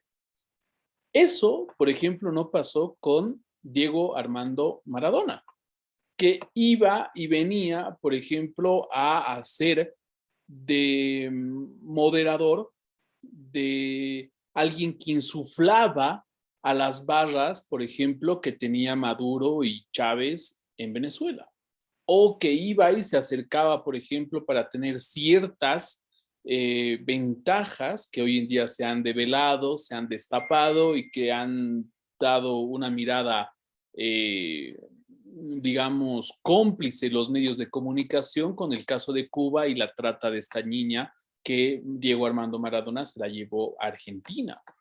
O, por ejemplo, en el caso más boliviano, ¿no? Mencionaba el caso de la Federación Boliviana de Fútbol, de los que fueron al Mundial en el 94, que cuando Evo Morales estaba repostulando en el 2019, ellos salieron a manifestar que deberían darle el apoyo a Evo Morales. Esos datos, esos hechos históricos que los he mencionado, hacen que se tenga ya una cercanía hacia el fútbol con una mirada más crítica. Otro caso, podemos hablar, por ejemplo, de la neocolonización, así se le ha llamado, la neocolonización, por ejemplo, de varios países africanos por equipos de fútbol europeos que van, construyen sus estadios, ¿no? Y lo que hacen es más bien reclutar a niños africanos que son de bajos recursos, que no tienen una legislación propia, que se puede hacer diversidad de cosas con ellos porque no hay autoridades que van a reclamar, etcétera, para tener luego en el plantel del equipo. Entonces, el fútbol sí tiene muchas connotaciones en ese sentido. Podemos hablar incluso de Lionel Messi, que fue reclutado por el Barcelona y el Barcelona pagó cuantiosos digamos, cantidad de dinero por su tratamiento médico, ¿no? Eso también se lo podría llamar como una forma de trata y tráfico, ¿no? Porque un niño no está decidiendo, es la familia que decide hacer eso, más allá del tratamiento, ¿no? Entonces, hay muchos puntos ahí que el fútbol, sobre todo, y sobre todo la FIFA, que también apoya a regímenes, por ejemplo, dictatoriales. El último mundial, el que se va a llevar recientemente, va a ser, por ejemplo, en un país que tiene serios problemas en relación a ser más abierto o más cerrado. A propósito de esta mirada crítica que tiene que ver con la política, aunque igualmente la ética, se pide una especie de pronóstico y hasta predicción. Richard Adrián Delgado, y trasladamos la inquietud a Ena Rosso, ¿creen que algún día nos acerquemos más a la filosofía de Bielsa, lo que hace un momento señalaba otra persona, en cuestión de no preocuparnos tanto por los resultados? ¿Habrá esta nueva ética quizá en el siglo XXIII, Einar, o no? No, dudo mucho, dudo mucho. Con el hecho, por ejemplo, sencillo de la eugenesis, por ejemplo, de niños que ya están siendo modificados genéticamente y que se busca que tengan mayores habilidades, dudo muchísimo. Y más con la tecnología que hoy en día hay en relación al cuerpo para que uno pueda tener diferentes capacidades, peor. O sea, pongámonos en el caso de países europeos o países africanos, que tienen ese tipo de desarrollo frente a otros. Lo que decía Christophe, ¿no? O sea, el hecho de que países en donde estén más bajitas las personas, obviamente no van a poder mencionar como un hecho de justicia que el gol de cabeza valga menos, ¿no? Entonces, yo creo que no creo que el hecho de el resultado cambie y haya esa filosofía de Bielsa. No, dudo muchísimo. Claro, también por las imperfecciones del ser humano. Vamos a cerrar esta ronda de preguntas. Comenzamos con Carolina, regresamos a ella. Julio Pinto, por cierto, ha solicitado que se indique toda la bibliografía a la cual hizo referencia en su brillante exposición. La calificación es de Julio Pinto. Y adicionalmente pregunta lo siguiente.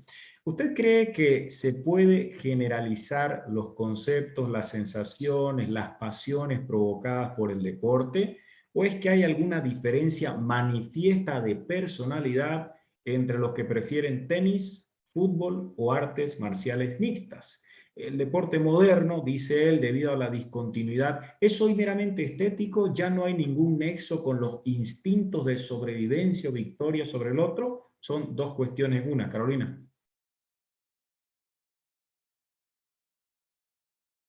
Ahora sí. Voy a tratar de responder la pregunta de la mejor manera.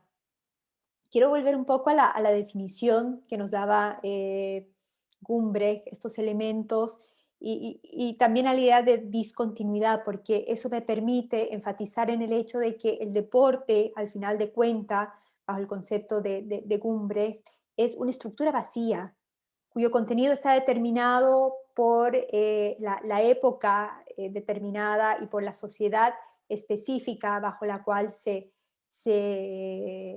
analice. En suma, o sea, no hay contenidos fijos. Entonces, sí, efectivamente, el deporte nace como este entrenamiento para la vida, como esta forma de desarrollar habilidades de guerra, por así decir, o de supervivencia. En la actualidad, fíjense que ese es uno de los argumentos, una de las objetos de análisis que se hace con el eSport. El hecho de que las nuevas armas en el futuro van a ser, por supuesto, más tecnológicas, automatizadas, entonces uno necesita otro tipo de soldados, por así decir, otro tipo de preparación militar. Entonces se ve o se dice que el interés en el eSport, en este reconocimiento de los eSports en cuanto, o darles la categoría de deporte, también va por ahí. En suma, o sea, no hay un contenido fijo, esto va evolucionando, esto va cambiando. Y por otro lado, no sé si recordamos esta distinción que también hace Gumbrecht sobre los distintos tipos de objetos estéticos. Nos dicen, o sea, el placer no solamente está en los resultados, no solamente está en la victoria, sino que también puede experimentarse de manera distinta, ¿no? O sea, de distintas formas. Entonces, él hablaba del placer que sienten algunos espectadores en lo que es esculpir los cuerpos, ¿no? Que es lo que se daba en la antigua Grecia y que hoy en día lo podemos ver en el fisicoculturismo. O el hecho de enfrentar la muerte, y ahí él menciona el box, que es lo que nos atrae del box. No es ver al vencedor, sino es justamente ser testigos de la compostura que tiene el perdedor cuando o sea, ha sido noqueado, ¿no? Esta compostura frente a la derrota o frente a la muerte. Ya lo mencionaba en el caso de los deportes de pista, el atletismo, la jabalina, ahí lo que se disfruta es la gracia que rodea a estos deportes, ¿no? Y en el caso de los juegos de la pelota, él habla de estas epifanías de forma, ¿no? O sea, el básquetbol, el béisbol y sobre todo el fútbol, estas jugadas mágicas o esta, o sea, ocurrencia hasta de lo imposible, ¿no? El maracanazo es un ejemplo de ello, o sea, cuando ocurre lo imposible, lo impensable, ¿no? En este caso, esa sería la fascinación con ese tipo de deportes. Por lo tanto, no hay una sola forma de experimentar esta fascinación. Depende del tipo de deportes. Gumbrecht nos entrega esta clasificación y, por supuesto, o sea, depende también de la personalidad del espectador. Muchas gracias. La segunda pregunta, en este caso, tiene que ver con el papel que desempeñaría una entidad que ha sido atacada desde distintas ópticas, no necesariamente apegadas al racionalismo más riguroso o a la ética inequívocamente impecable. Me refiero a la FIFA. René Alejandro Vidal Rubiano dice, desde un paradigma hermenéutico, ¿cuál sería el papel de la FIFA? Y creo que se justificaría hasta tratar de hablar, de discutir sobre si se justifica o no contar con una organización que, subrayo, suele convertirse en fuente de inagotables censuras cuando se tiene el objetivo de resaltar lo malo que estaría ocurriendo en este concierto internacional. ¿Qué se podría señalar al respecto, Carolina? A ver, primero distinguir, ¿no? O sea, uno, la necesidad de que exista un ente regulador. O sea, existe esa necesidad. Sin ella, no podría haber simplemente competencia, ¿no? La esencia del deporte es justamente reglas iguales para todos, y de ahí que tú necesitas o tienes esta estructura monopólica en lo que es la regulación del deporte. De lo contrario sería imposible las competencias regionales, internacionales, incluso dentro de un mismo país. O sea, la necesidad existe. Ahora, creo que es importante, y comparto con ustedes también esta experiencia. Ha habido un cambio importante en la FIFA, en la forma en la que se gestiona la organización, encabezada por Gianni Infantino. A partir del FIFA Gate, ustedes saben, o sea, hubo una serie de reformas en la FIFA, y justamente aquí, en Suiza al menos, uno ve que la FIFA ha ido avanzando en lo que es una estructura profesional de la organización, donde hay procesos, donde hay departamento de compliance, o sea, cumplimiento. A modo de ejemplo, está entrando en funcionamiento lo que se llama el Clearing House, que es un departamento que va a hacer un seguimiento de todo, o sea, cada dólar que sale de la organización. Hay también una modernización en lo que son los procesos de toma de decisiones. Infantino pone mucho énfasis en lo que es el escuchar a los distintos actores del fútbol. Justamente pone énfasis en los procedimientos, ¿no? Que las decisiones de la FIFA de alguna u otra forma cuenten con ese proceso deliberativo de los distintos agentes de la comunidad del fútbol, jugadores, clubes. Ahora van a entrar, se abre un nuevo departamento que es de los agentes. El tema de los agentes va a estar regulado por la FIFA. Entonces, a ese nivel se ve una transformación. Lamentablemente no es lo que ocurre a nivel de federaciones. En federaciones todavía vemos esa falta de gobernanza, esa idea de imponer por la fuerza, o de no considerar los intereses de los otros agentes, o no dialogar, ¿no? Es una tarea pendiente, al menos a nivel Sudamérica. Muchas gracias. Hemos llegado así a esta parte final. Agradecemos a todas las personas que nos han acompañado. Hay mensajes y comentarios que llegan de distintos sitios: Colombia, México, Perú. Por ejemplo, Julián Domingo Maguiña Concha desde Perú estaba preguntando sobre cómo contactar a los ponentes. Yo he indicado que puede encontrar a Andrés Canseco, a Aina Rosso, a Carolina Salaquetas Boom en Facebook, quizá con el objetivo de invitarlos a mirar algún partido en Perú, seguramente hinchando por Alianza Lima o Universitario, ya que Eina Rosso seguramente coincidirá allí con las predilecciones de don Mario Vargas Llosa. Tal como hacemos regularmente en el Colegio Abierto de Filosofía, nos vamos a ir, pero con una brevísima reflexión final para todos quienes nos han acompañado en esta noche dedicada al fútbol y la filosofía. Comenzamos con Andrés.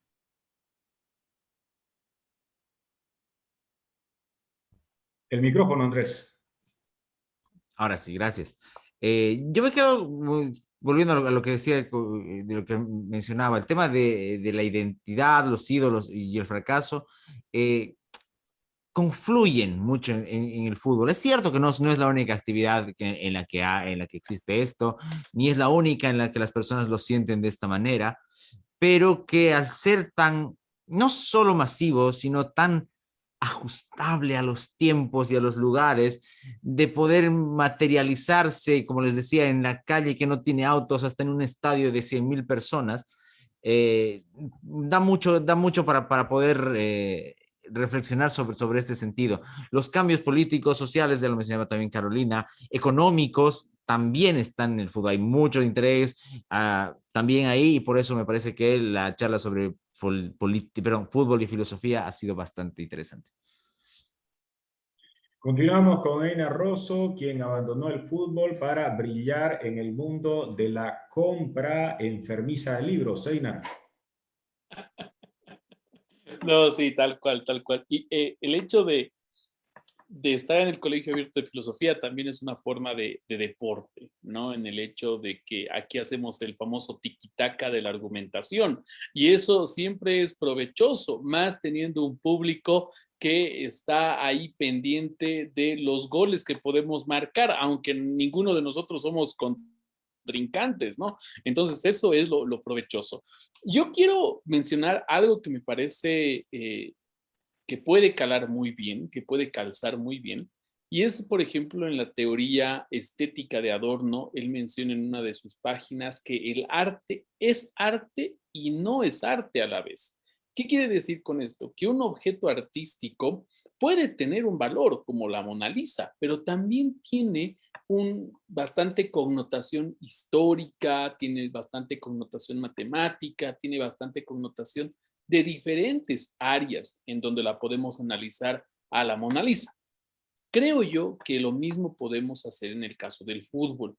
Así como Carolina, Cristóbal, Andrés, mi persona, hemos dado diferentes miradas, es para reflexionar un hecho que puede ser, remitiéndome un poquito a Adorno y cambiando sus palabras, puede ser fútbol y a la vez no puede ser fútbol porque tiene muchas connotaciones.